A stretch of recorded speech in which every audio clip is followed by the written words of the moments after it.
নিপীড়ন করো, নির্যাতিত করো, নির্যাতন করো, আল্লাহ রাব্বুল আলামিন আছেন না নাই? কথা বলেন না কেন, আছেন না নাই?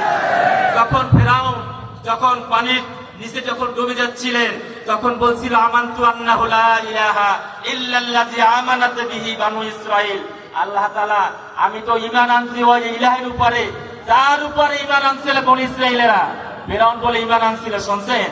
ওয়া আনা মিনাল মুসলিমিন, আল্লাহ আমি তো মুসলমান, এরপরে তুমি আমাকে চুবাও কা? আল্লাহ তাআলার ভাষণভঙ্গি কত সুন্দর। আল-আন, এখন, ওয়াকাদ আসাইতা ক্বাবলু ওয়া কুনতা মিনাল মুফসিদিন, তুই তো সন্ত্রাসী, সারাটা জীবন আমার নবীকে জ্বালাইছো, সারাটা জীবন আমার গোলামদেরকে জ্বালাইছো, তবে তোর শরীরটাকে মাছে খাবে না, পোকামাকড়ে খাবে না, কোন প্রাণী খাবে না। আমি তোকে সুটকি বানাইয়া কিয়ামত পর্যন্ত রাখবো, যাকে তোর পরে হাজার হাজার বছর পরে স্বৈরা শাসকরা আসবে, যাতে তোকে দেখে দেখে ধরে তারা শিক্ষা নিতে পারে। ওই আল্লাহ তাআলা আছেন না নাই?